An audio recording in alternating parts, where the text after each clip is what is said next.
Et si tout ce que nous pensions savoir sur les pyramides d'Égypte n'était que la partie visible d'un mystère bien plus profond, littéralement enfoui sous nos pieds?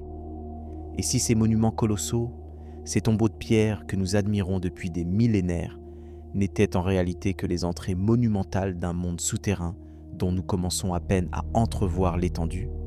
Imaginez un instant. Vous êtes sur le plateau de Gizeh. Le soleil couchant teinte le calcaire des pyramides d'une lumière dorée. Et sous vos pieds, à plusieurs dizaines de mètres de profondeur, s'étend un réseau de tunnels, de galeries, de chambres secrètes qui n'ont jamais été officiellement cartographiées. Des passages creusés dans la roche il y a plus de 4000 ans, peut-être même davantage, et dont l'existence même remet en question tout ce que l'égyptologie traditionnelle nous a enseigné. On nous a appris que les pyramides étaient des tombeaux. Des sépultures grandioses, certes, mais des tombeaux néanmoins. On nous a expliqué que les anciens Égyptiens, aussi brillants qu'ils fussent, construisaient essentiellement en surface, empilant des blocs de pierre les uns sur les autres pour élever ces monuments vers le ciel. Mais une série de découvertes récentes, combinées à des textes anciens longtemps ignorés et à des technologies de pointe qui percent littéralement les secrets de la pierre, suggère quelque chose d'extraordinaire, quelque chose que certains qualifieraient d'impossible. Aujourd'hui, nous allons plonger ensemble dans les profondeurs oubliées de l'Égypte ancienne. Nous allons explorer des tunnels qui n'auraient pas dû exister selon les théories conventionnelles. Nous allons examiner des preuves géologiques troublantes, des découvertes archéologiques soigneusement mises de côté, et des récits mythologiques qui prennent soudain une résonance étrangement concrète.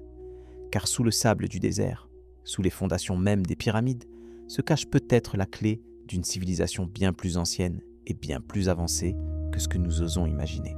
Hola et bienvenue sur ce voyage au cœur des mystères de notre passé. Là où nous explorons ensemble les recoins les plus obscurs de l'histoire humaine. Ces zones d'ombre que la science officielle préfère parfois ignorer plutôt qu'expliquer. Installe-toi confortablement. Laisse ton esprit s'ouvrir aux possibilités. Car ce que nous allons découvrir ensemble ce soir pourrait bien changer ta perception de l'une des civilisations les plus fascinantes de l'histoire humaine. Si tu apprécies ces explorations des mystères de notre monde, si tu aimes questionner les certitudes établies et chercher la vérité au-delà des apparences, alors n'hésite pas à t'abonner et à activer la cloche de notification pour ne manquer aucun de nos prochains voyages dans les profondeurs du temps. Pour comprendre véritablement l'ampleur du mystère que nous allons explorer ce soir, il faut d'abord revenir sur ce que nous pensons savoir, sur ce récit officiel que l'on nous enseigne depuis des générations. Selon l'égyptologie classique, les pyramides de Gizeh ont été construites durant l'Ancien Empire, principalement sous les règnes des pharaons Khéops, Khéphren et Mykérinos, entre 2500 et 2400 ans avant notre ère. Ces structures monumentales auraient été érigées comme tombeaux royaux, des demeures éternelles pour les souverains divinisés, des machines à résurrection permettant aux pharaons de rejoindre les dieux dans l'au-delà. Cette version de l'histoire, aussi élégante soit-elle, présente pourtant une série d'anomalies troublantes, des incohérences que les chercheurs ont longtemps tenté d'expliquer, sans jamais vraiment y parvenir de manière satisfaisante. Et parmi ces anomalies, l'une des plus fascinantes concerne précisément ce qui se trouve sous les pyramides, dans les entrailles même du plateau de Gizeh. Car voici le fait troublant qui sert de point de départ à notre exploration de ce soir. Les anciens textes égyptiens, grecs et arabes font tous référence à un vaste réseau de tunnels et de chambres souterraines s'étendant sous le plateau de Gizeh. Hérodote lui-même, le père de l'histoire, visitant l'Égypte vers 450 ans avant notre ère, décrivit un labyrinthe souterrain qu'il considérait comme plus impressionnant encore que les pyramides elles-mêmes. Il parla de 3000 chambres, moitié en surface, moitié sous terre, reliées par des passages sinueux dont la complexité dépassait l'entendement. Pendant des siècles, on a considéré ces récits comme des exagérations, des légendes, peut-être même des inventions pures et simples. Les archéologues du 19e et du 20e siècle, armés de leurs certitudes scientifiques, ont largement ignoré ces témoignages anciens, préférant se concentrer sur ce qui était visible, mesurable, tangible. Mais au cours des dernières décennies, quelque chose a changé. Des découvertes successives, souvent faites par accident, on commençait à révéler que ces récits anciens n'étaient peut-être pas si fantaisistes après tout. La thèse que nous allons explorer ensemble ce soir est celle-ci. Et si les pyramides de Gizeh, loin d'être des structures isolées érigées sur le plateau, n'étaient en réalité que les sommets émergents d'un complexe souterrain bien plus vaste? Et si ces monuments que nous admirons depuis des millénaires n'étaient que les entrées monumentales, les portes d'accès à un monde caché sous la surface, un monde dont nous commençons à peine à percevoir l'existence? Pour étayer cette hypothèse fascinante, nous allons examiner 3 types de preuves convergentes. D'abord, les découvertes archéologiques concrètes, ces tunnels, ces chambres, ces passages qui ont effectivement été mis au jour sous le plateau de Gizeh, mais dont on parle étrangement peu dans les médias grand public. Ensuite, les preuves scientifiques et géologiques, ces données techniques obtenues grâce aux technologies modernes qui révèlent des anomalies souterraines impossibles à ignorer. Et enfin, les témoignages historiques et mythologiques, ces récits anciens qui, à la lumière des découvertes récentes, prennent une dimension nouvelle et troublante. Commençons par la première catégorie de preuves, peut-être la plus tangible et la plus difficile à réfuter. Les découvertes archéologiques effectuées sous le plateau de Gizeh au cours des dernières décennies. L'une des structures souterraines les plus fascinantes et les moins connues du grand public se trouve précisément entre la Grande Pyramide et le Sphinx. On l'appelle le puits d'Osiris, ou parfois le tombeau d'Osiris. Et son existence même pose des questions auxquelles personne n'a vraiment su répondre. Ce complexe souterrain fut partiellement exploré pour la première fois dans les années 1930 par l'égyptologue égyptien Selim Hassan. Mais ce n'est qu'en 1999, sous la direction de Zahi Hawass, alors secrétaire général du Conseil suprême des antiquités égyptiennes, qu'une exploration plus complète fut entreprise. Ce que les équipes découvrirent dépassa toutes leurs attentes. Le puits d'Osiris se compose de 3 niveaux principaux, creusés dans la roche calcaire à des profondeurs croissantes. Le premier niveau se situe à environ 9 mètres sous la surface. On y accède par un puits vertical et il contient plusieurs chambres taillées dans la roche, dont les murs portent encore des traces d'inscriptions effacées par le temps et l'humidité. Mais ce n'est que le début du voyage vers les profondeurs. Un second puits, plus étroit, descend encore plus bas, jusqu'à un deuxième niveau situé à environ 15 mètres sous la surface. Là encore, des chambres, des niches, des passages qui semblent n'avoir aucune fonction funéraire évidente. Les archéologues y ont trouvé des fragments de poterie, quelques ossements, mais rien qui explique vraiment la raison d'être de ces excavations profondes. Et puis, il y a le 3e niveau, celui qui a vraiment fait sensation lors de sa découverte. À près de 30 mètres sous la surface du plateau, accessible par un autre puits vertical, se trouve une chambre centrale entourée d'eau. Oui, tu as bien entendu. De l'eau souterraine, une nappe phréatique qui remplit partiellement cette cavité creusée dans les profondeurs de la terre.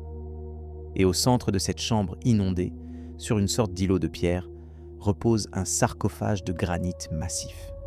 L'image est saisissante, presque mythologique. Un tombeau au cœur des eaux primordiales, évoquant irrésistiblement le mythe d'Osiris, le dieu des morts, dont le corps fut selon la légende dispersé, puis reconstitué pour régner sur le royaume des défunts. Est-ce une coïncidence si cette structure fut baptisée le tombeau d'Osiris? Ou les anciens Égyptiens avaient-ils délibérément créé cette mise en scène aquatique pour reproduire les conditions mythiques de la renaissance du dieu? Ce qui rend cette découverte encore plus troublante, c'est la question de la datation. Officiellement, le puits d'Osiris est attribué à la période saïte, vers le 6e siècle avant notre ère, soit près de 2000 ans après la construction des pyramides. Mais plusieurs éléments architecturaux et stylistiques suggèrent une origine bien plus ancienne.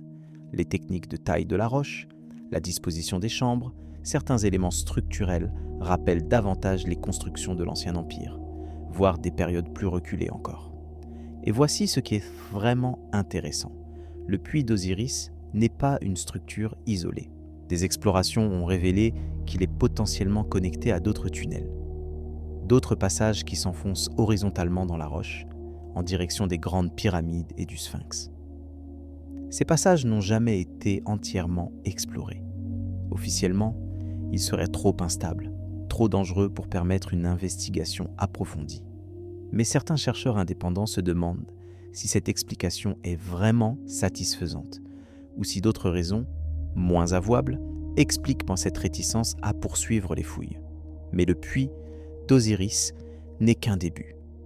Tournons maintenant notre attention vers le monument le plus énigmatique du plateau de Gizeh, celui dont les origines font encore débat parmi les spécialistes, le Grand Sphinx. Cette créature colossale, mi-homme mi-lion, garde l'entrée du plateau depuis des millénaires. Selon la théorie officielle, le Sphinx fut sculpté sous le règne de Khéphren, vers 2500 ans avant notre ère, à partir d'un affleurement de calcaire naturel.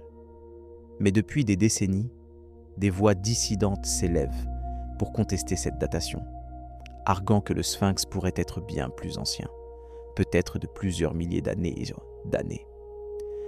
Ce débat sur l'âge du Sphinx est fascinant en soi. Mais ce qui nous intéresse particulièrement ce soir, c'est ce qui se trouve sous le Sphinx, et non sa surface érodée.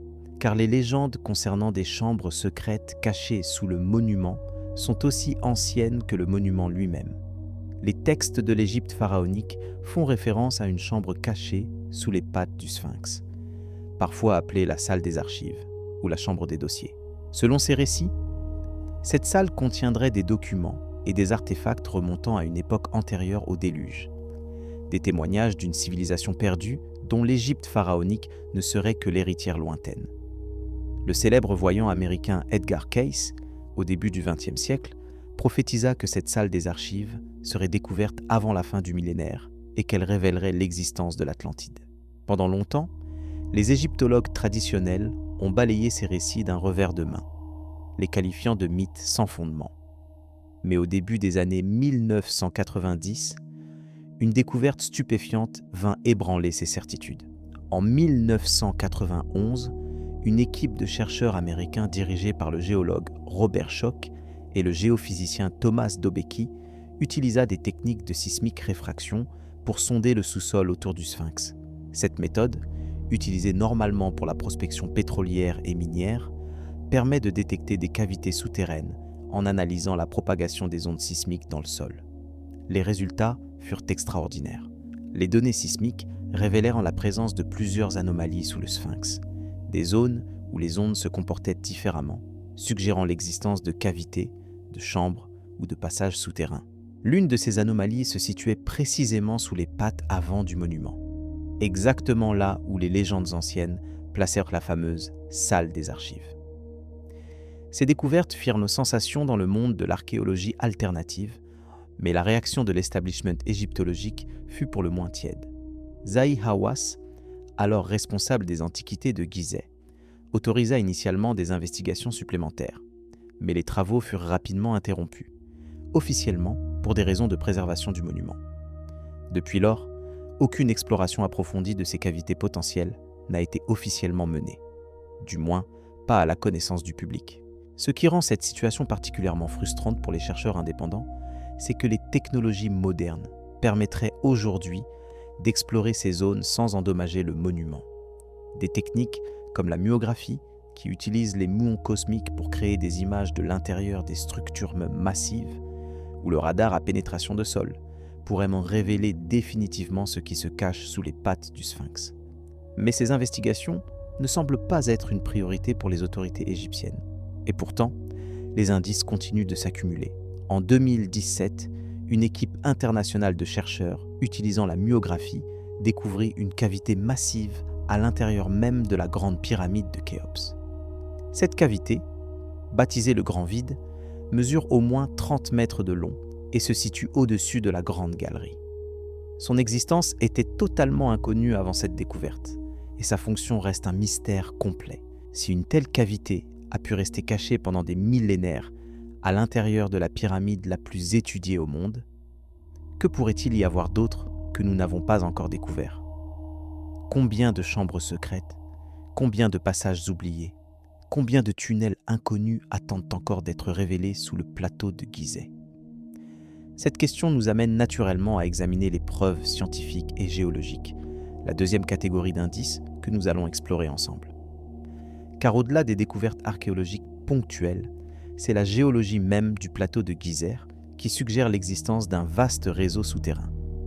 Le plateau de Gizeh est constitué principalement de calcaire, une roche sédimentaire formée il y a des millions d'années au fond d'une mer ancienne.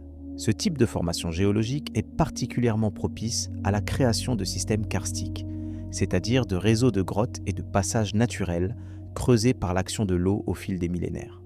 Les géologues savent depuis longtemps que le sous-sol égyptien, particulièrement dans la région du Caire et de Gizeh, est parcouru par de tels systèmes naturels.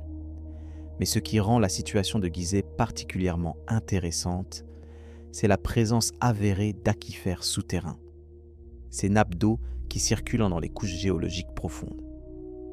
L'eau que nous avons mentionnée dans le 3e niveau du puits d'Osiris n'est pas une anomalie isolée. Elle fait partie d'un système hydrogéologique plus vaste qui s'étend sous tout le plateau. Or, l'eau est un élément crucial dans la mythologie égyptienne. Le Noun, les eaux primordiales, représentaient le chaos originel d'où émergea la création. Osiris, le dieu des morts et de la résurrection, était intimement lié à l'inondation annuelle du Nil. Et les textes funéraires égyptiens décrivent fréquemment le voyage du défunt à travers des régions aquatiques souterraines, le Duat, le royaume des morts, situé sous la terre. Se pourrait-il que ces descriptions mythologiques ne soient pas de pures métaphores, mais des références à une réalité géologique concrète? Les anciens Égyptiens, qui connaissaient intimement leur territoire, auraient-ils exploité et aménagé des systèmes souterrains naturels, créant un réseau de tunnels et de chambres connectés aux aquifères profonds? Cette hypothèse est renforcée par les études géologiques menées sur les pyramides elles-mêmes. Plusieurs chercheurs ont noté que les grandes pyramides sont situées avec une précision remarquable par rapport aux caractéristiques géologiques du plateau. La Grande Pyramide, par exemple, est positionnée exactement au-dessus d'une élévation naturelle du substrat rocheux, comme si ses constructeurs avaient voulu ancrer le monument directement dans la roche-mère. Plus troublant encore, des analyses ont révélé que les pyramides sont alignées non seulement avec les points cardinaux et les étoiles, mais aussi avec certaines caractéristiques géologiques souterraines, comme si leurs bâtisseurs avaient une connaissance précise de ce qui se trouvait sous la surface et avaient délibérément choisi l'emplacement de leurs monuments en fonction de cette topographie cachée. Les égyptologues traditionnels expliquent ces alignements par la stabilité structurelle recherchée pour des monuments aussi massifs. Construire sur le substrat rocheux, plutôt que sur des couches sédimentaires plus molles, aurait été un choix d'ingénierie logique. Mais cette explication, aussi rationnelle soit-elle, n'explique pas pourquoi les constructeurs auraient eu besoin de connaître avec une telle précision les caractéristiques géologiques profondes du site, à moins qu'ils n'aient eu l'intention d'interagir avec ce qui se trouvait sous la surface. Et c'est ici que les choses deviennent vraiment fascinantes, car les technologies modernes nous permettent aujourd'hui de voir ce que les yeux humains ne peuvent percevoir, de pénétrer les secrets de la pierre sans la détruire. En 2015, un projet international baptisé Scan Pyramids fut lancé, utilisant des techniques non invasives, comme la myographie, la thermographie infrarouge et la photogrammétrie pour explorer l'intérieur des pyramides de Gizeh. Les résultats de ce projet ont été révolutionnaires, révélant non seulement le grand vide mentionné précédemment, mais aussi de nombreuses autres anomalies thermiques et structurelles qui n'ont pas encore été expliquées. La myographie, en particulier, a ouvert des perspectives extraordinaires. Cette technique exploite les muons, des particules subatomiques créées lorsque les rayons cosmiques interagissent avec l'atmosphère terrestre. Ces particules traversent de la matière, mais sont partiellement absorbées en fonction de la densité du matériau traversé. En plaçant des détecteurs à l'intérieur ou autour d'une structure, on peut créer une sorte de radiographie géante, révélant les cavités, les passages et les anomalies cachées. Les données myographiques collectées sur la Grande Pyramide ont révélé que cette structure est loin d'être le bloc monolithique que l'on imaginait. Elle contient de multiples vides, des espaces non documentés, des passages potentiels qui n'apparaissent sur aucun plan connu. Et si la partie émergée du monument révèle une telle complexité, que pourrait contenir la partie enfouie, celle qui s'enfonce dans le substrat rocheux du plateau? Car voici un fait que peu de gens connaissent. Les pyramides de Gizeh ne reposent pas simplement sur le plateau.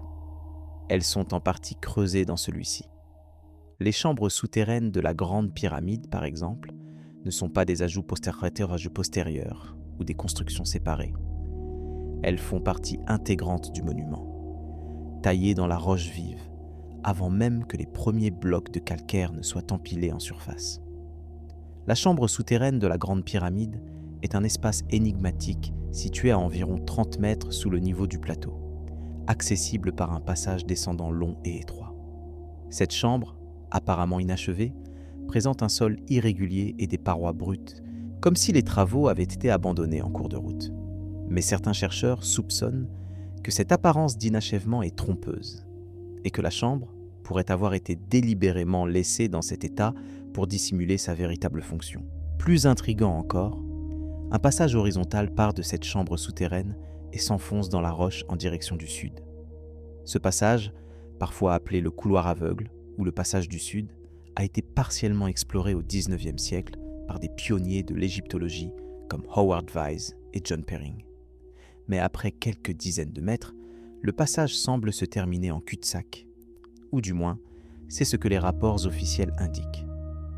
Des chercheurs plus récents ont suggéré que ce passage pourrait se poursuivre au-delà du point d'arrêt apparent, peut-être bloqué par des éboulements ou délibérément obstrué dans l'Antiquité.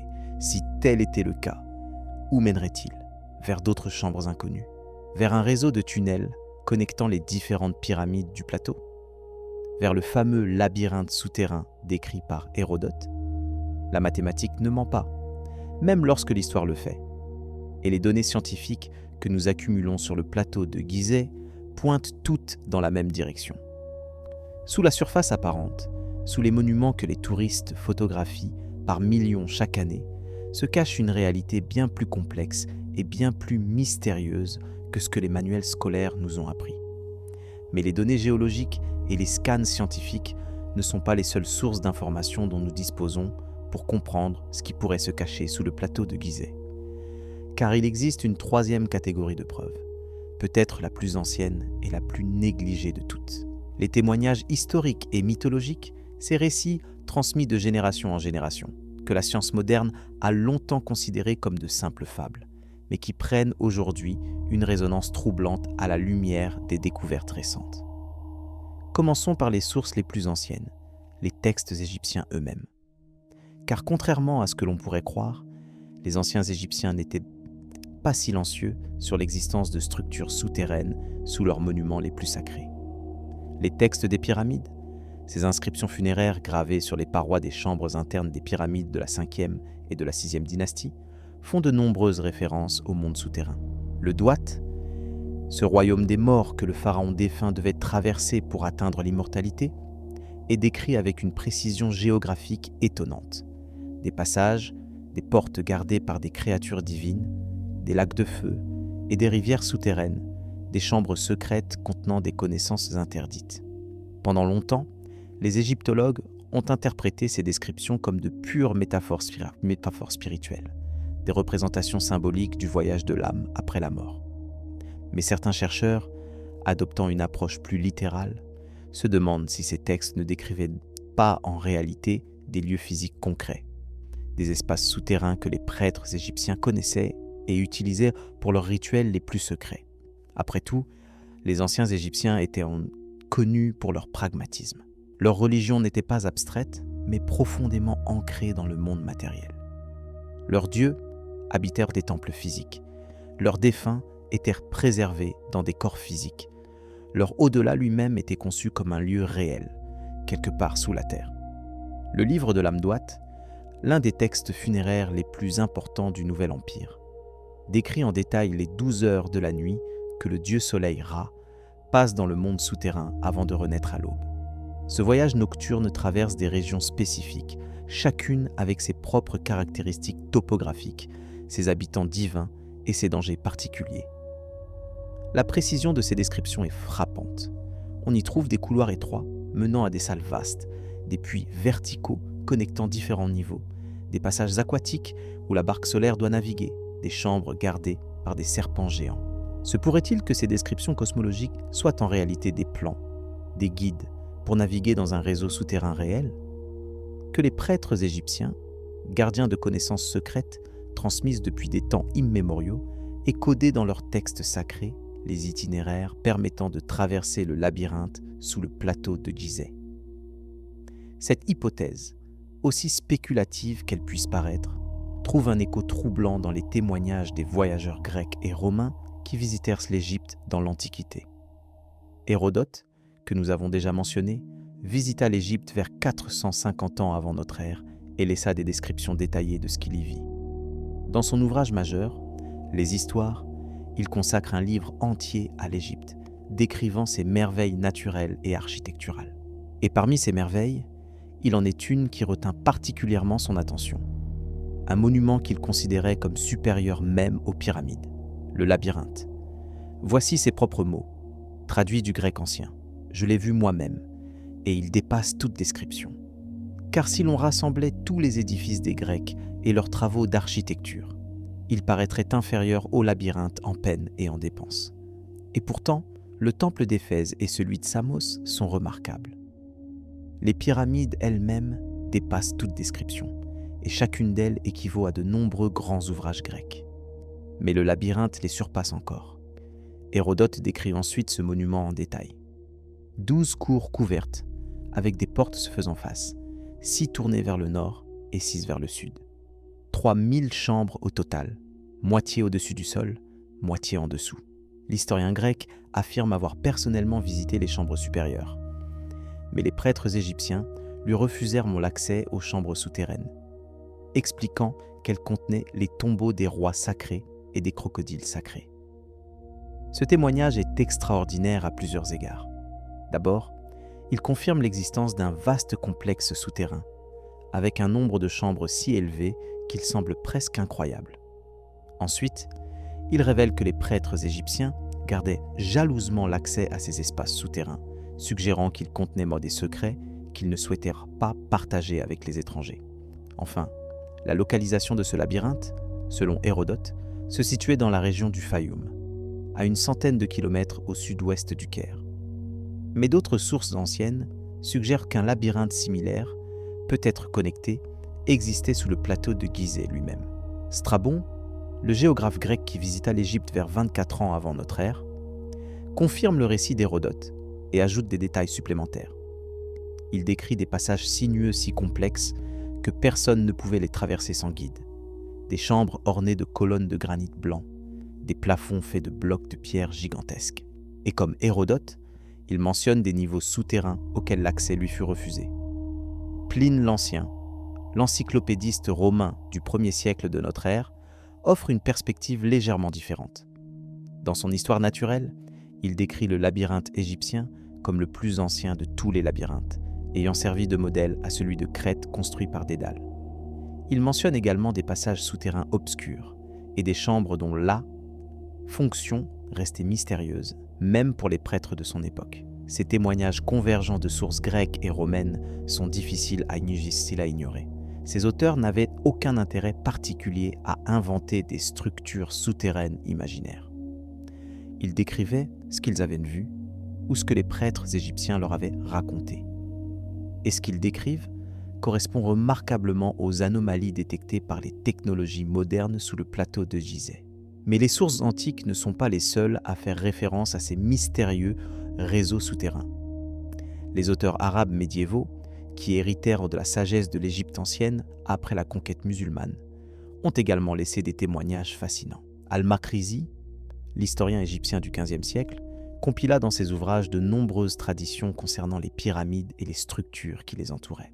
Il mentionne des passages souterrains s'étendant sur des distances considérables, des chambres remplies de trésors et de connaissances anciennes, des tunnels si anciens que leur origine se perdait dans la nuit des temps. Selon certaines de ces traditions, les pyramides auraient été construites avant le déluge par des rois antédiluviens cherchant à préserver leur sagesse de la catastrophe à venir. Ibn Battuta, le célèbre voyageur marocain du XIVe siècle, qui parcourut le monde islamique de part en part, mentionne également les légendes concernant les souterrains de Gizeh. Il rapporte des récits de tunnels reliant les pyramides au Nil, permettant aux anciens prêtres de faire entrer secrètement les corps des pharaons défunts pour leur embaumement et leur sépulture. Ces traditions arabes médiévales ne sont pas des preuves scientifiques, bien entendu. Mais elles témoignent d'une continuité remarquable dans les croyances concernant l'existence de structures souterraines sous le plateau de Gizeh.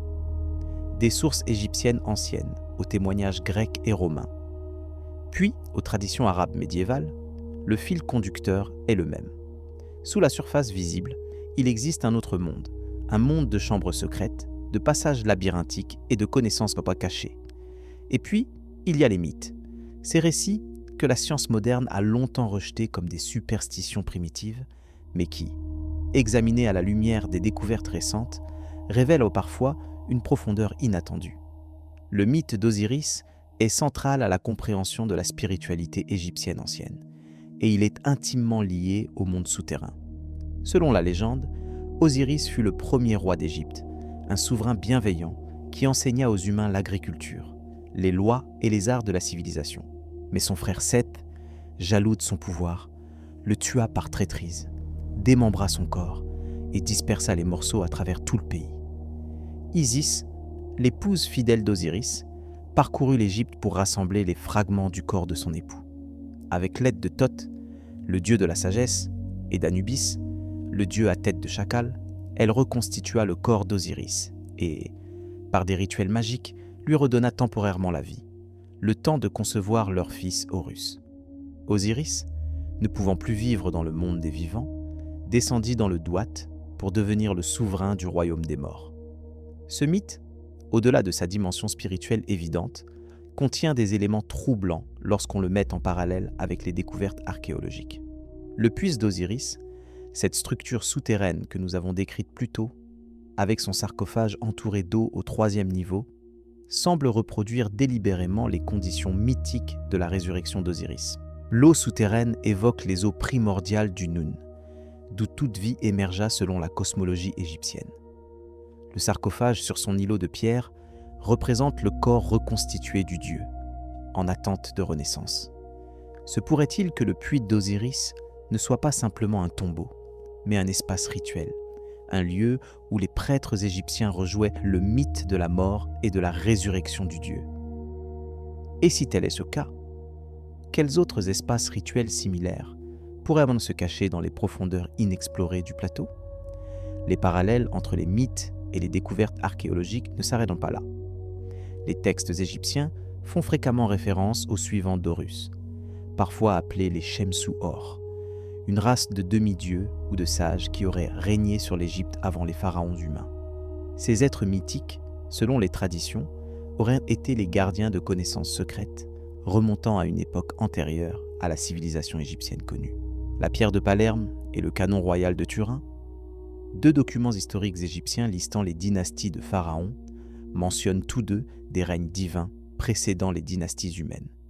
Ces règnes s'étendent sur des milliers, voire des dizaines de milliers d'années, remontant à des époques que les historiens modernes considèrent comme purement mythiques.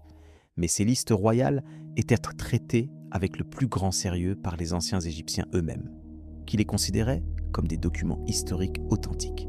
Se pourrait-il que ces récits de règnes divins préhistoriques ne soient là pas de simples inventions, mais des souvenirs déformés d'une civilisation réelle, une civilisation dont les vestiges seraient encore enfouis sous le sable du désert, dans les chambres et les tunnels du réseau souterrain de Gizeh? Cette hypothèse nous ramène à la question de la datation, l'un des points les plus controversés de l'égyptologie alternative. Car si les pyramides et le sphinx sont vraiment les créations des pharaons de l'Ancien Empire, construits il y a environ 4500 ans, alors la question des tunnels souterrains reste relativement simple. Ce seraient des structures creusées par les mêmes bâtisseurs, pour des raisons rituelles ou pratiques. Mais si, comme le suggèrent certains chercheurs, certaines de ces structures sont bien plus anciennes, remontant peut-être à la fin de la dernière période glaciaire il y a plus de 10 000 ans. Alors, nous sommes face à un mystère d'une toute autre ampleur. Nous serions face aux vestiges d'une civilisation perdue, une civilisation suffisamment avancée pour creuser des réseaux souterrains complexes, mais dont l'existence même a été effacée des mémoires. L'hypothèse d'un sphinx bien plus ancien que les pyramides a été défendue avec force par des chercheurs comme Robert Schoch et John Anthony West. Leur argument principal repose sur l'analyse des patterns d'érosion, visibles sur le corps du sphinx. Contrairement aux structures environnantes, érodées par le vent et le sable, le sphinx présente des marques d'érosion verticale, caractéristiques d'une exposition prolongée à des précipitations abondantes. Or, le plateau de Gizeh n'a pas connu de précipitations significatives depuis la fin de la dernière période glaciaire, il y a environ 10 000 ans. Si les marques d'érosion sur le sphinx sont bien dues à la pluie, comme le soutient Schoch, alors le monument devrait être bien plus ancien que la date traditionnellement acceptée de 2500 ans avant notre ère. Cette théorie reste controversée dans les cercles académiques, mais elle a le mérite de poser une question fondamentale. Sommes-nous certains de tout savoir sur l'histoire de Gizeh ? Sommes-nous certains que les pharaons de l'Ancien Empire furent les premiers à construire sur ce plateau ? Ou ont-ils simplement hérité et développé un site dont l'importance remontait à des temps bien plus anciens ? Les tunnels souterrains pourraient détenir la réponse à cette question.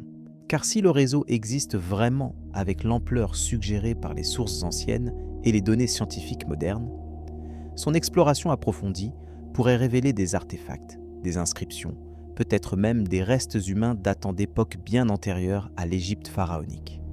Imaginons un instant ce que pourrait contenir ce réseau souterrain. Des chambres remplies de papyrus anciens, préservés par l'obscurité et la sécheresse des profondeurs. Des sarcophages contenant les restes momifiés de rois dont nous n'avons jamais entendu parler. Des outils et des artefacts témoignant de technologies que nous pensions impossibles pour des époques si reculées. Des inscriptions révélant l'histoire véritable de l'humanité. Une histoire bien différente de celle que nous avons apprise dans les livres. Cette vision peut sembler relever de la science-fiction, mais elle n'est pas sans fondement. Chaque année, des découvertes archéologiques viennent bouleverser nos certitudes sur le passé. Göbekli Tepe, en Turquie, a révélé l'existence de constructions monumentales remontant à plus de 11 000 ans, des millénaires avant ce que nous pensions être le début de la civilisation. Les grottes de Denisova, en Sibérie, ont mis au jour les restes d'une espèce humaine dont nous ignorions jusqu'à l'existence il y a encore quelques décennies. L'histoire de l'humanité est constamment réécrite à mesure que de nouvelles preuves émergent. Et si le plateau de Gizeh, l'un des sites les plus étudiés au monde, recèle encore des secrets dans ses profondeurs, alors la prochaine réécriture majeure de notre histoire pourrait bien venir de là. Mais pourquoi ces secrets resteraient-ils cachés ? Pourquoi les autorités égyptiennes seraient-elles réticentes à explorer pleinement le réseau souterrain, si tant est qu'il existe ? C'est ici que nous entrons dans un territoire plus spéculatif, où les faits vérifiables laissent place aux hypothèses et aux questions sans réponse.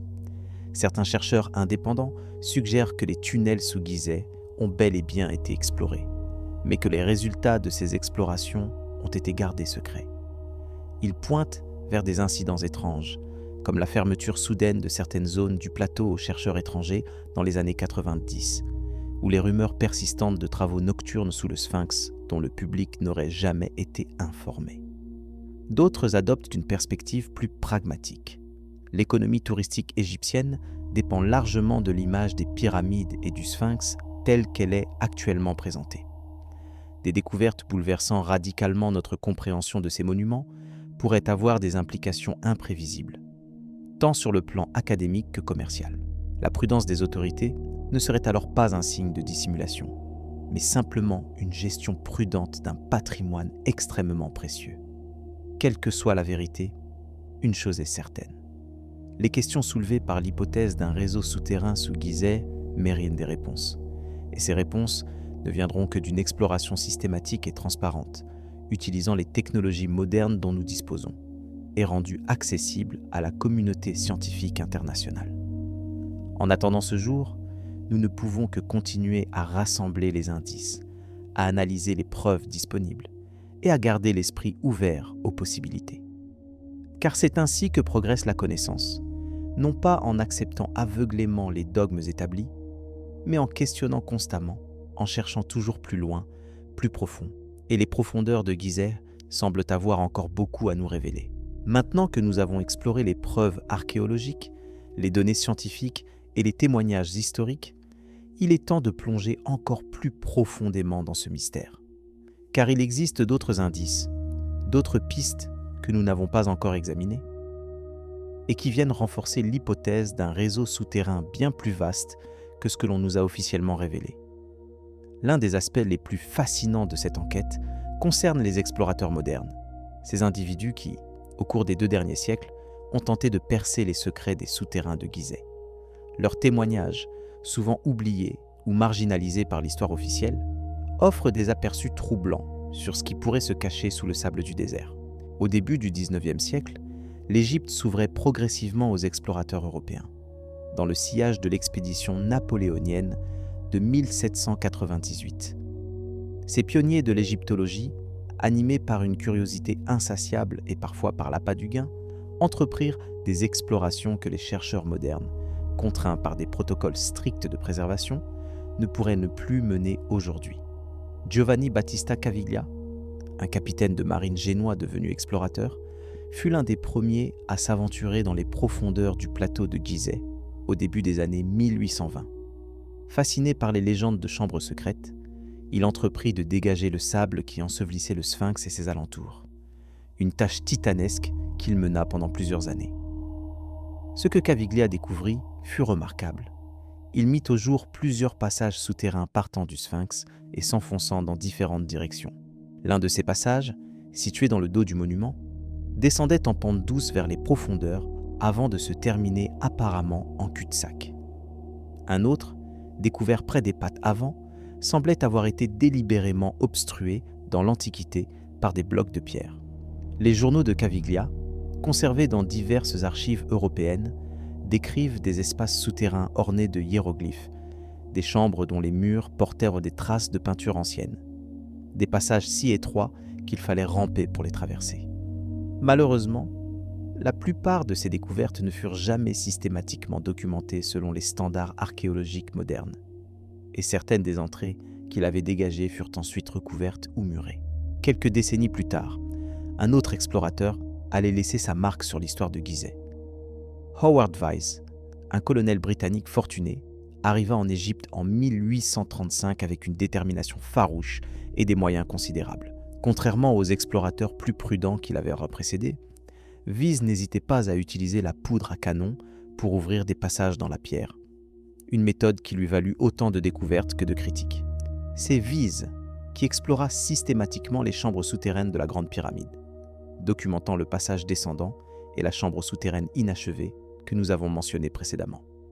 Dans ses rapports, il décrit avoir suivi le passage horizontal partant de cette chambre sur une distance d'environ 16 mètres avant de rencontrer ce qu'il interpréta comme un cul-de-sac naturel. Mais ces notes contiennent également des remarques intrigantes sur des courants d'air provenant de la roche apparemment solide, suggérant la présence de cavités au-delà du point qu'il avait atteint. Vyse fit également une découverte qui reste controversée à ce jour. Dans les chambres dites de décharge, situées au-dessus de la chambre du roi dans la Grande Pyramide, il trouva des inscriptions peintes en rouge contenant ce qu'il identifia comme le cartouche du pharaon Khéops. Ces inscriptions constituent l'une des rares preuves directes liant la pyramide à ce pharaon spécifique. Cependant, certains chercheurs ont mis en doute leur authenticité, suggérant qu'elles auraient pu être ajoutées par Vyse lui-même pour justifier ses dépenses considérables et asseoir sa réputation. Que ces soupçons soient fondés ou non, le fait est que Vyse, malgré ses méthodes brutales, ouvrit des voies d'exploration qui n'ont jamais été pleinement suivies. Les passages qu'il jugea sans issue mériteraient peut-être une seconde investigation avec les technologies actuelles. Un siècle plus tard, dans les années 1930, c'est l'égyptologue égyptien Selim Hassan qui reprit le flambeau de l'exploration souterraine. Contrairement à ses prédécesseurs européens, Hassan aborda le plateau de Gizeh avec le respect dû à l'héritage de ses propres ancêtres. Ses fouilles, méthodiques et bien documentées, révélèrent l'ampleur insoupçonnée des structures souterraines. Hassan fut le premier à explorer systématiquement le puits d'Osiris, découvrant les 2 premiers niveaux et documentant les chambres taillées dans la roche. Ces rapports, publiés dans une série de volumes monumentaux, contiennent des descriptions détaillées et des photographies de passages que personne n'a revus depuis des décennies. Il mentionne notamment des tunnels latéraux partant des chambres principales, dont certains s'enfonçaient sur des distances considérables avant d'être bloqués par des éboulements ou des accumulations de sable. Ce qui est particulièrement intéressant dans les travaux de Hassan, c'est sa conviction, exprimée dans ses écrits, que le plateau de Gizeh était un site unifié, dont les différents monuments étaient interconnectés non seulement en surface par des chaussées et des temples, mais aussi en profondeur par un réseau de passages souterrains. Cette vision holistique du site, bien qu'elle n'ait jamais été officiellement confirmée, continue d'influencer les chercheurs alternatifs aujourd'hui. Mais l'exploration la plus récente et la plus prometteuse du puits d'Osiris eut lieu à la fin des années 1990, sous la direction de Zahi Hawass. Utilisant des pompes pour évacuer l'eau du 3e niveau, l'équipe de Hawass put enfin accéder au sarcophage de granit situé au cœur de la chambre inondée. Ce qu'ils trouvèrent à l'intérieur du sarcophage reste sujet à débat. Officiellement, il était vide, comme tant d'autres sarcophages égyptiens pillés au fil des siècles. Mais des rumeurs persistantes suggèrent que des objets auraient été découverts et retirés discrètement avant que les médias ne soient informés. Ce qui est certain, c'est que l'exploration du puits d'Osiris ne fut pas poussée jusqu'à son terme. Des passages partant du 3e niveau furent identifiés, mais jamais entièrement explorés. Les conditions de travail, avec l'eau souterraine qui remontait constamment, rendaient les opérations difficiles et coûteuses. Et puis, pour des raisons qui n'ont jamais été clairement expliquées, les travaux furent interrompus et le site refermé au public. Cette interruption soudaine des explorations a alimenté de nombreuses spéculations. Certains y voient la preuve que des découvertes importantes furent faites et délibérément cachées. D'autres, plus pragmatiques, soulignent les difficultés techniques réelles que pose l'exploration de sites inondés et les risques d'effondrement dans des structures vieilles de plusieurs millénaires. La vérité se trouve probablement quelque part entre ces deux extrêmes. Au-delà des explorations officielles, il existe également des récits d'exploration clandestine, des témoignages d'individus qui auraient pénétré dans des parties du réseau souterrain non accessibles au public. Ces récits doivent être traités avec une grande prudence, car ils sont par nature invérifiables.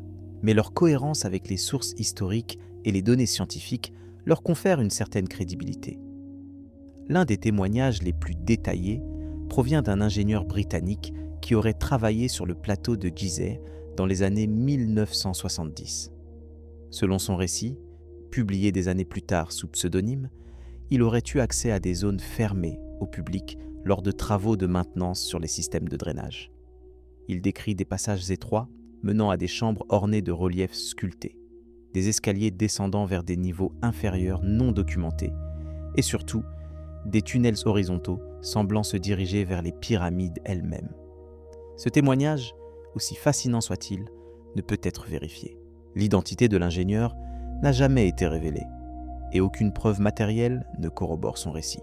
Pourtant, les détails qu'il fournit correspondent remarquablement aux descriptions des textes anciens et aux anomalies détectées par les technologies modernes. Coïncidence ? Imagination fertile, nourrie par les légendes existantes ? Ou témoignage authentique d'un homme ayant entrevu un secret jalousement gardé ? Ces questions nous ramènent à un thème central de notre exploration. La tension entre le secret et la révélation, entre ce qui est officiellement connu et ce qui pourrait être délibérément caché. Il faut comprendre que l'Égypte ancienne était une civilisation du secret. Les prêtres égyptiens, gardiens des temples et des connaissances sacrées, pratiquaient ce que les chercheurs appellent l'ésotérisme institutionnel. Certaines connaissances étaient réservées aux initiés, transmises de génération en génération à travers des rituels secrets et délibérément cachés au commun des mortels. Cette tradition du secret se reflète dans l'architecture même des temples égyptiens, où les espaces les plus sacrés, les sanctuaires intérieurs, où résidèrent les statues des dieux, étaient accessibles uniquement aux prêtres de rang le plus élevé. Les textes sacrés étaient gardés dans des bibliothèques appelées maisons de vie, dont l'accès était strictement contrôlé, et les rituels les plus puissants, ceux qui permettaient la communication avec les dieux et la manipulation des forces cosmiques, n'étaient connus que d'une élite restreinte. Dans ce contexte, l'idée que les anciens Égyptiens avaient créé un réseau souterrain secret, accessible seulement aux initiés et contenant les connaissances les plus précieuses de leur civilisation, n'a rien d'absurde. Au contraire, elle s'inscrit parfaitement dans leur vision du monde, où le caché avait autant de valeur, sinon plus, que le visible. Les textes égyptiens eux-mêmes font allusion à ces secrets enfouis. Le livre des deux chemins, l'un des plus anciens,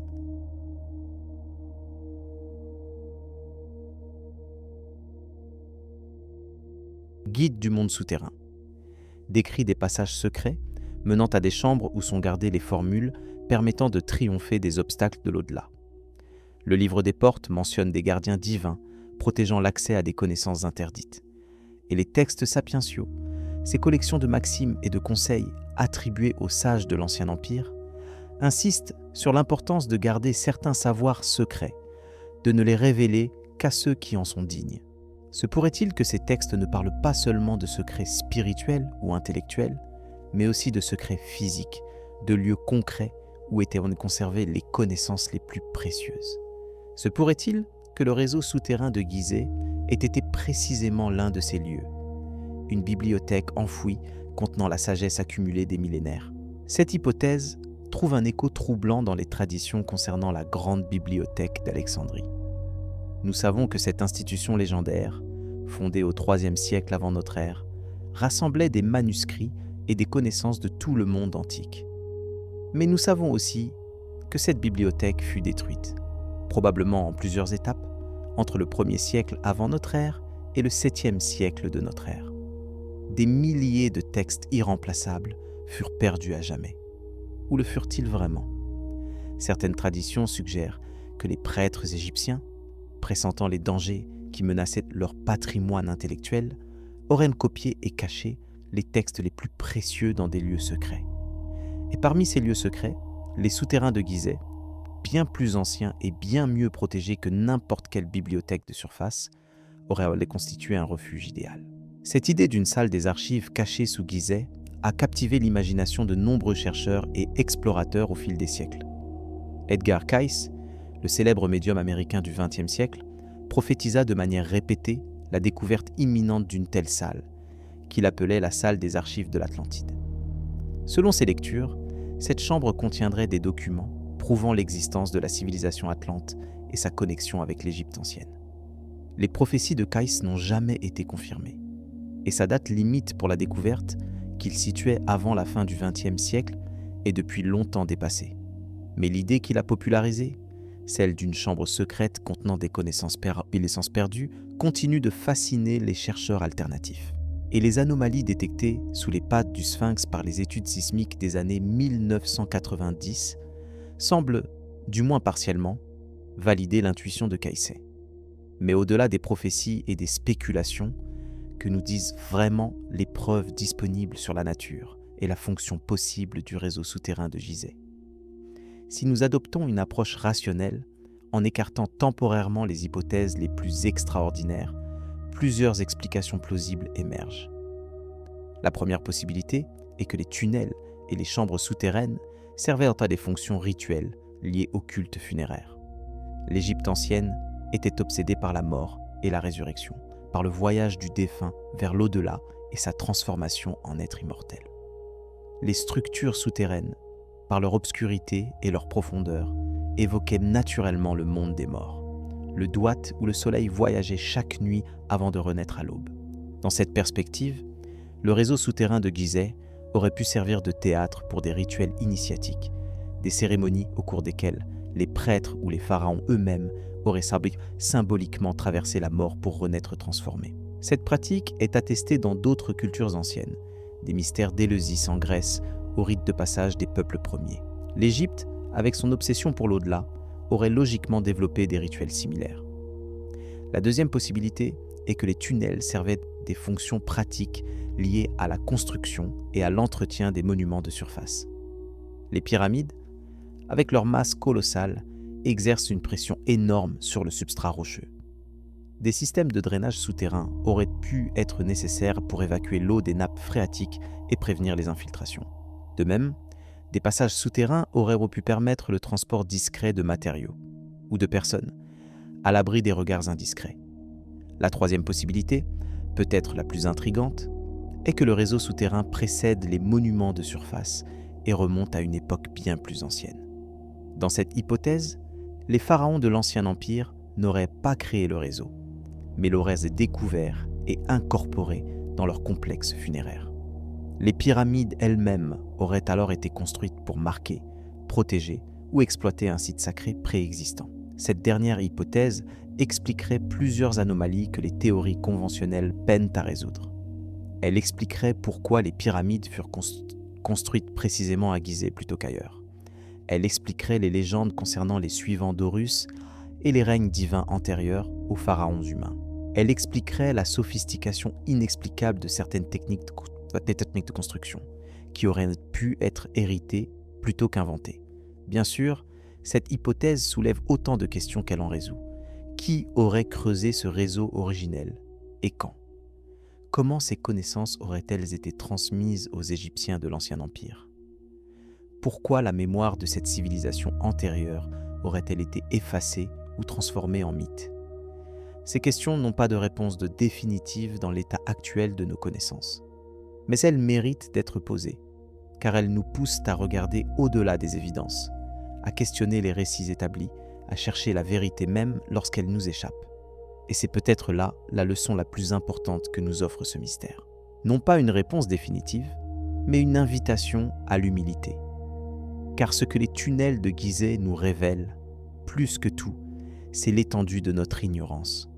Nous avons exploré ce plateau pendant plus de 2 siècles avec les outils de la science moderne. Nous avons photographié, mesuré, sondé, scanné chaque centimètre carré de surface. Et pourtant, nous continuons de découvrir des chambres cachées, des passages inconnus, des anomalies inexpliquées. Combien de secrets restent encore enfouis sous le sable? Combien de découvertes attendent encore d'être faites? La mathématique, cette langue universelle qui ne ment jamais, nous offre quelques indices. Si les données sismiques et muographiques sont correctes, si les anomalies détectées correspondent bien à des cavités réelles, alors le volume total des espaces souterrains sous Gizeh pourrait être considérable. Nous parlons potentiellement de milliers de mètres cubes de chambres et de passages non explorés. Et ces espaces ne sont pas vides. Ils contiennent nécessairement quelque chose, du sable et des débris d'effondrement peut-être, mais aussi potentiellement des artefacts, des inscriptions, des restes humains, des objets dont la découverte pourrait transformer notre compréhension de l'histoire. La question n'est donc pas de savoir si ces espaces existent. Les preuves convergentes que nous avons examinées suggèrent fortement qu'ils existent. La question est de savoir quand et comment ils seront pleinement explorés et ce que nous y trouverons. En rassemblant tous les fils de cette enquête, une image commence à se former. Une image bien différente de celle que l'on trouve dans les manuels scolaires et les documentaires grand public. Une image d'un plateau de Gizeh bien plus complexe, bien plus ancien et bien plus mystérieux que ce que nous avons été amenés à croire. Récapitulons les éléments que nous avons examinés ensemble au cours de ce voyage dans les profondeurs de l'Égypte ancienne. Nous avons d'abord exploré les découvertes archéologiques concrètes. Le puits d'Osiris, avec ses 3 niveaux s'enfonçant à près de 30 mètres sous la surface. Son sarcophage de granit entouré d'eau souterraine. Ses passages latéraux, jamais entièrement explorés. Les tunnels découverts par Caviglia au XIXe siècle. Ces passages partant du Sphinx et s'enfonçant dans des directions inconnues. Les chambres souterraines de la Grande Pyramide, avec leurs mystérieux couloirs horizontaux, semblant mener vers des espaces encore inexplorés. Et les nombreuses autres structures, mises au jour au fil des décennies, documentées dans des rapports archéologiques que peu de gens prennent la peine de lire. Nous avons ensuite examiné les preuves scientifiques et géologiques, les études sismiques révélant des anomalies sous le Sphinx, exactement là où les légendes anciennes placent la salle des archives. Les données muographiques ayant découvert le grand vide dans la pyramide de Khéops, prouvant que ces monuments recèlent encore des secrets malgré des siècles d'exploration. La géologie karstique du plateau, propice à la formation de systèmes de grottes et de passages naturels. Les aquifères souterrains dont l'eau remplit encore aujourd'hui les niveaux les plus profonds du puits d'Osiris. Et nous avons enfin plongé dans les témoignages historiques et mythologiques. Les récits d'Hérodote, de Strabon et de Pline l'Ancien décrivant un labyrinthe souterrain de 3000 chambres. Les traditions arabes médiévales mentionnant des tunnels reliant les pyramides au Nil. Les textes funéraires égyptiens décrivant avec une précision troublante un monde souterrain fait de passages, de chambres et de lacs souterrains. Et les mythes d'Osiris et des suivants d'Horus. Ces récits de dieux et de demi-dieux dont les règnes précédèrent la mémoire humaine. Si nous acceptons ces éléments comme autant de pièces d'un même puzzle, la conclusion qui s'impose est vertigineuse. Le plateau de Gizeh ne serait pas simplement un cimetière royal de l'Ancien Empire. Ce serait un site sacré, bien plus ancien, un lieu où des civilisations successives sont venues construire, creuser, vénérer pendant des millénaires. Les pyramides et le sphinx que nous admirons aujourd'hui ne seraient que la couche la plus récente, la plus visible, d'un palimpseste architectural s'enfonçant profondément dans le sol et dans le temps. Cette vision d'un Gizeh multicouche, où le visible n'est que la pointe de l'iceberg, soulève une question inquiétante. Pourquoi cette dimension souterraine reste-t-elle si mal connue? Pourquoi, après plus de 2 siècles d'égyptologie moderne, tant de zones n'ont-elles jamais été explorées?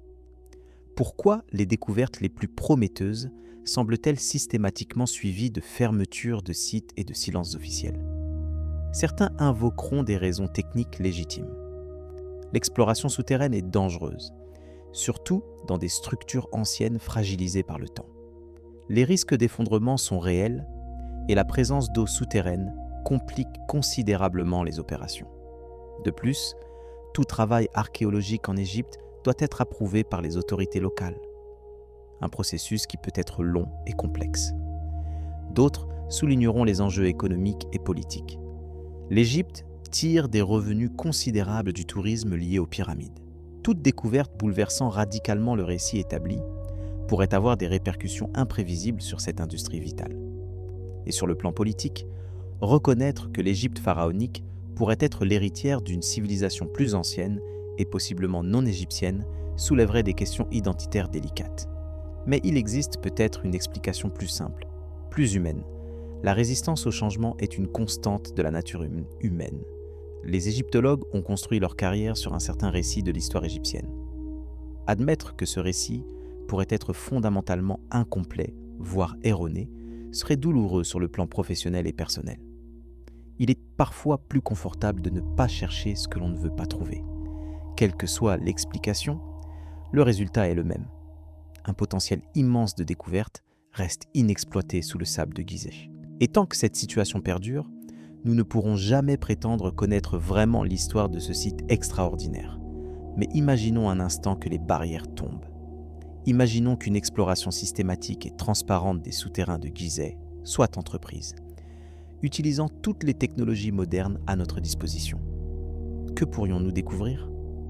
La perspective la plus modeste, mais néanmoins passionnante, serait la confirmation de l'étendue du réseau souterrain.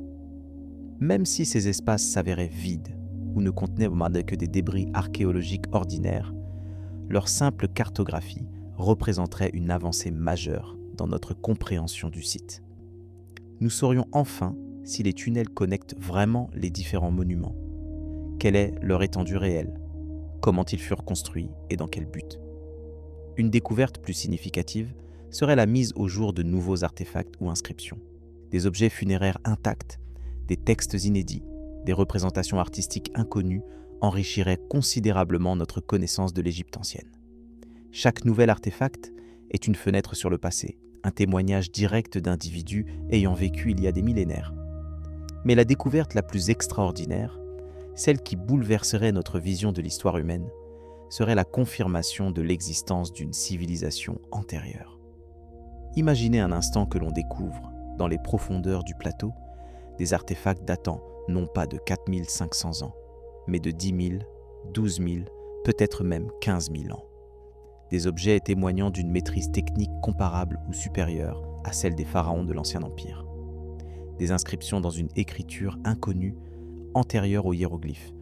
Des représentations de paysages, de plantes, d'animaux correspondant à un climat radicalement différent de celui de l'Égypte actuelle.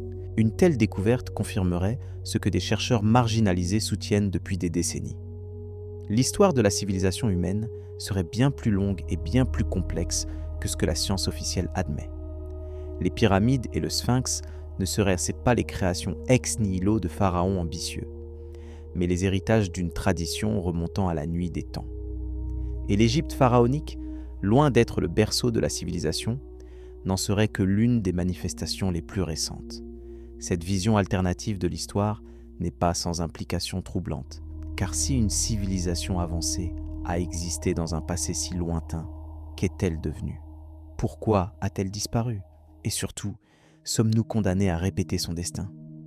Les mythes du monde entier parlent de catastrophes anciennes, de déluges, de destruction, d'effondrement de civilisations glorieuses. Le récit biblique du déluge, le mythe grec de Deucalion, l'Atlantide de Platon, les traditions sumériennes de Ziusudra, les légendes hindoues de Manu, tous ces récits partagent un thème commun.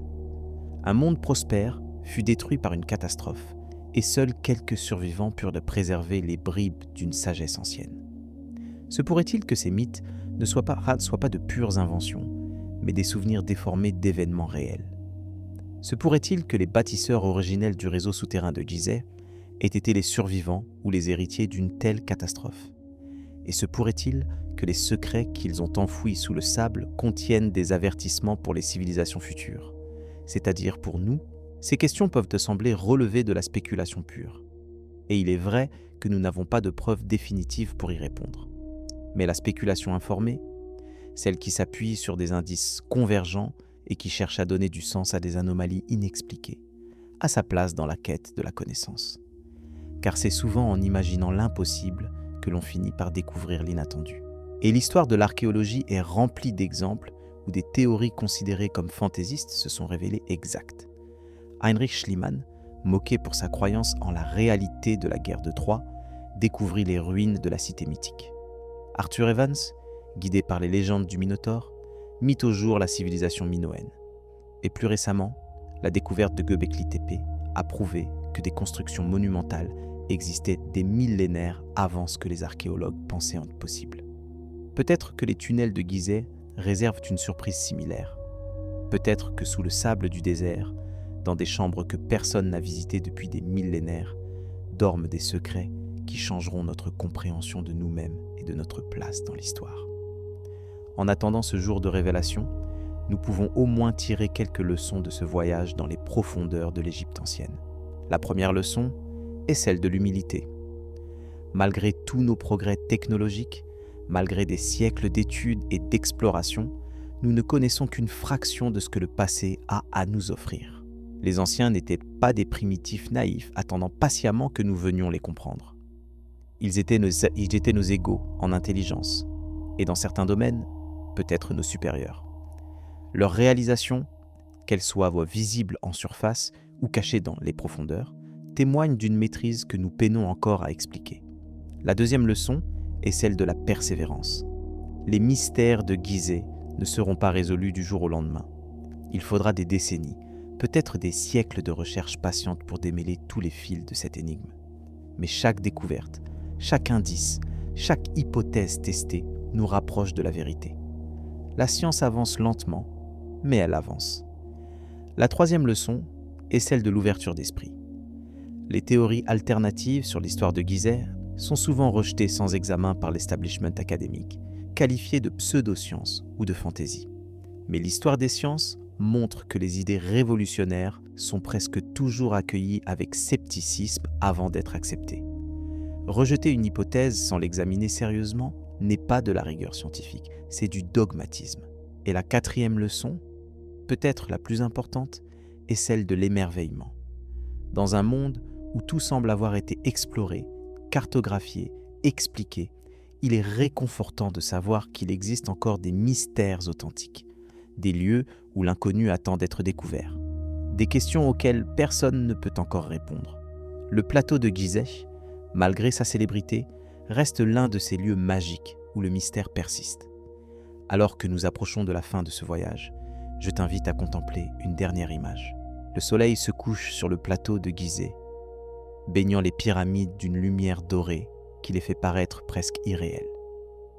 Les touristes sont partis, le silence est retombé, et sous tes pieds, dans les profondeurs obscures de la terre, des passages oubliés s'enfoncent vers des chambres que personne n'a visitées depuis des millénaires. Que contiennent ces chambres? Des trésors matériels? Des objets de valeur inestimables? Peut-être. Mais plus précieux encore seraient les connaissances qu'elles pourraient receler. Des réponses à des questions que nous nous posons depuis des siècles. Des révélations sur notre passé le plus lointain. Et peut-être, qui sait, des avertissements sur notre avenir. Car ce que nous découvrirons dans les profondeurs de Gizeh ne concerne pas seulement les anciens Égyptiens ou leurs prédécesseurs hypothétiques. Cela nous concerne tous, en tant qu'êtres humains partageant une même planète et une même histoire. Comprendre d'où nous venons est essentiel pour savoir où nous allons. Et les secrets enfouis sous le sable du désert pourraient bien contenir des clés pour notre propre survie. Nous vivons à une époque de changements rapides, d'incertitudes croissantes, de défis existentiels. Les mêmes forces qui ont peut-être détruit les civilisations du passé, les changements climatiques, les catastrophes naturelles, les guerres et les effondrements sociaux, menacent notre propre monde. Peut-être que les anciens bâtisseurs, ceux qui creusèrent les premiers tunnels sous Gizeh, avaient fait face à des défis similaires. Peut-être que les leçons qu'ils ont tirées de leurs épreuves, si nous pouvions les retrouver, pourraient nous aider à naviguer les nôtres. Cette idée, aussi spéculative soit-elle, donne à notre exploration une dimension nouvelle. Nous ne cherchons pas seulement à satisfaire une curiosité intellectuelle. Nous cherchons à renouer avec une sagesse perdue, à récupérer un héritage qui nous appartient en tant qu'espèce. Les tunnels de Gizeh, s'ils contiennent vraiment ce que les légendes suggèrent, ne sont pas de simples curiosités archéologiques. Ce sont des capsules temporelles, des messages adressés à travers les âges par des ancêtres dont nous avons oublié jusqu'à l'existence. Et peut-être que le moment est venu de retrouver ces messages. Peut-être que notre époque, avec ses technologies avancées et sa conscience globale, est précisément celle où ces secrets devaient être révélés. Peut-être que l'humanité est enfin prête à entendre ce que les anciens avaient à nous dire. Ou peut-être que nous devrons attendre encore, que les barrières institutionnelles, les intérêts particuliers et les résistances au changement continueront de retarder l'inévitable. Que les tunnels de Gizeh garderont leurs secrets pour une autre génération, une autre époque. Quelle que soit l'issue, une chose est certaine, le mystère perdurera aussi longtemps que les questions resteront sans réponse. Et les questions, elles, ne cesseront jamais d'être posées, car c'est dans la nature humaine de chercher, d'explorer, de vouloir comprendre. C'est ce qui nous définit en tant qu'espèce. C'est ce qui nous a poussés à gravir les montagnes, à traverser les océans, à atteindre les étoiles. Et c'est ce qui nous pousse aujourd'hui à regarder vers les profondeurs, vers ces mondes souterrains où personne n'est allé depuis des millénaires. Les pyramides de Gizeh se dressent depuis plus de 4000 ans, témoins silencieux des empires qui se sont élevés et effondrés autour d'elles. Elles ont vu les pharaons, les Perses, les Grecs, les Romains, les Arabes, les Ottomans, les Britanniques. Elles ont survécu aux guerres, aux tremblements de terre, aux pillages, à l'érosion du temps. Et elles gardent encore leurs secrets, enterrés dans les profondeurs, attendant patiemment que quelqu'un vienne les chercher. Peut-être que ce quelqu'un, c'est toi. Peut-être que les questions que nous avons soulevées ce soir t'inspireront à approfondir tes propres recherches, à questionner les récits établis, à chercher la vérité par toi-même. Car le mystère des tunnels de Gizeh n'appartient pas aux égyptologues ou aux autorités officielles. Il appartient à l'humanité tout entière. Et chacun de nous a le droit, et peut-être le devoir, de participer à sa résolution. Si tu as apprécié ce voyage dans les profondeurs de l'Égypte ancienne, si ces mystères t'ont fasciné autant qu'ils me fascinent, alors je t'invite à t'abonner à cette chaîne et à activer les notifications pour ne manquer aucun de nos prochains voyages, car ce n'est que le début. D'autres mystères nous attendent, d'autres questions sans réponse, d'autres profondeurs à explorer. Et rappelle-toi, la prochaine fois que tu regarderas une image des pyramides de Gizeh, que ce que tu vois n'est que la surface. Sous le sable, sous la pierre, sous les millénaires d'histoire, se cache un autre monde. Un monde de tunnels obscurs, de chambres oubliées, de secrets enfouis. Un monde qui attend, patiemment, que nous venions le redécouvrir. Les anciens avaient un dicton. Ce qui est en haut est comme ce qui est en bas. Peut-être savaient-ils de quoi ils parlaient. Peut-être que les monuments qui s'élèvent vers le ciel ne sont que les reflets inversés de structures plongeant vers les profondeurs. Peut-être que pour comprendre vraiment les pyramides, nous devons cesser de regarder vers le haut et commencer à creuser vers le bas. Car c'est là, dans les ténèbres souterraines, que la lumière de la vérité pourrait enfin jaillir. Dans le silence du désert, sous les étoiles qui ont contemplé la naissance et la mort de civilisations innombrables, les tunnels de Gizeh attendent. Ils ont attendu pendant des millénaires. Ils peuvent attendre encore. Mais nous, le pouvons-nous vraiment ?